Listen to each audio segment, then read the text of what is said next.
For the past several episodes, we have outlined a series of practical, credible solutions: a fairer tax system, rebuilt public services, empowered workers and small businesses. But these are not just individual line items on a policy checklist. They are the interconnected components of something much bigger. They are the building blocks of a new social contract, a new promise that we make to each other about the kind of society we want to live in and the kind of future we want to build. The old social contract, the one built by Arthur's generation after the war, was based on a simple, powerful idea. In exchange for your hard work and contribution, society would provide you with a foundation of security. A secure home, healthcare when you were sick, a good education, a safety net if you fell on hard times. This contract created the most prosperous and stable decades in modern history, but over the past 40 years, that contract has been systematically torn up. It was replaced by a new unwritten contract. The new contract, the one that has dominated our lives, is the contract of the market. It says that the relentless pursuit of individual profit is the highest possible good. It says raw competition is more important than cooperation. It recasts us, not as citizens with shared responsibilities, but instead as individual consumers and entrepreneurs, each of us solely responsible for our own success or failure. It promises that if the richest are free to accumulate as much wealth as possible, the benefits will somehow eventually trickle down to everyone else. We have now lived through this experiment for 40 years, and the results are in. It has failed. It has not led to shared prosperity. It has led to the greatest levels of inequality in a century. It has not led to greater stability, but to a society racked by financial crises, precarious work, and deep social division. It has not led to greater happiness, but to an epidemic of anxiety, stress, and hopelessness. The contract of the market has broken its promise. It is time for a new one. These social contracts of the past were often built on assumptions of endless growth and fierce individualism. The challenges of our time demand a new blueprint. A new social contract for the 21st century would be built on a different set of principles, grounded in the realities of a connected and finite world. For too long, we've measured success by gross domestic product, a crude metric that ignores what truly matters. This new contract would recognize that a successful economy is not just about the number on a GDP report. It's about the genuine well-being and foundational security of its people, access to quality healthcare, stable housing, and a social safety net that allows everyone to live with dignity. It would challenge the myth that we are all isolated competitors in a zero-sum game. Instead, it would understand that we are stronger when we cooperate. This means fostering collaboration and harnessing our collective intelligence to solve problems that no single individual can tackle alone. Our greatest achievements have always come from working together. This redefines our understanding of liberty.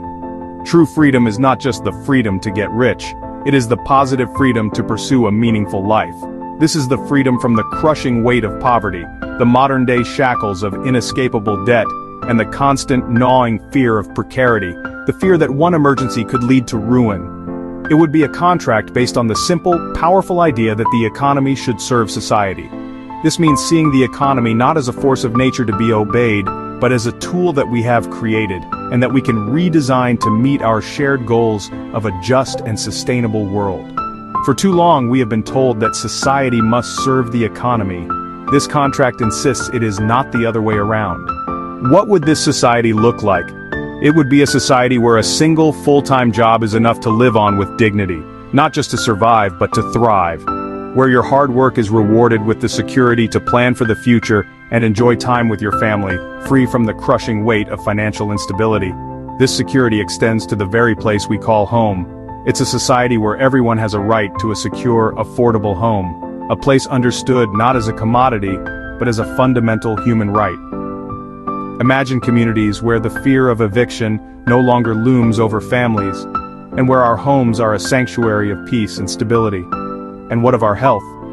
In this society, we would finally break the link between wealth and well-being. It would be a place where the healthcare you receive depends on your need, not your ability to pay. No one should have to choose between life-saving treatment and financial ruin. This means comprehensive care for all, fostering a culture of wellness and peace of mind. This commitment begins with our children. It's a society where every child has access to a world-class education without the burden of debt. From early childhood programs to higher education, we would empower the next generation.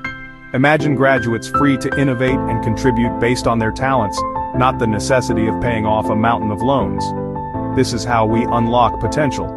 In this society, we would also redefine what value truly means.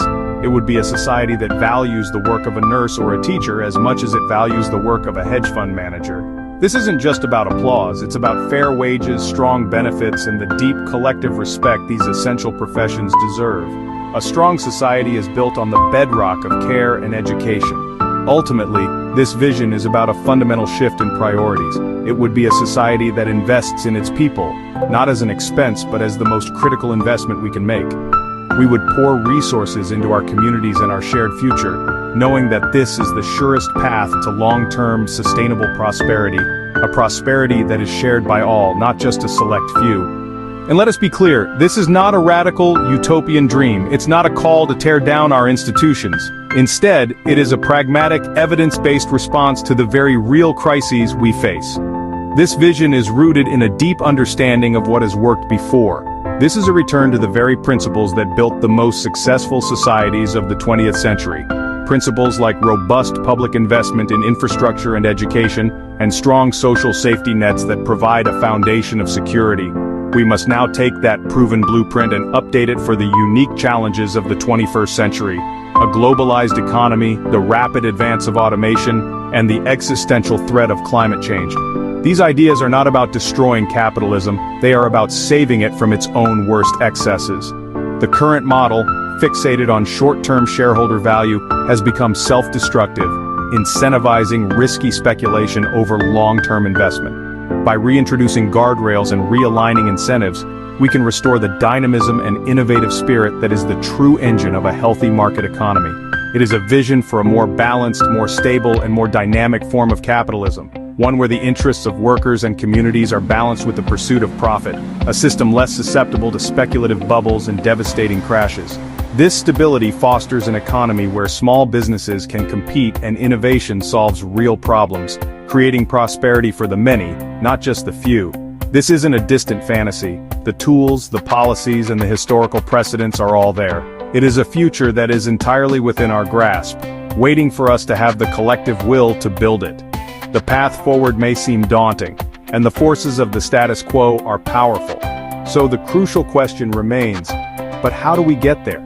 The answer doesn't lie in a single grand plan handed down from on high. It's found in the actions of countless individuals and groups. It's time to look at the people who are already leading the way, building the future from the ground up.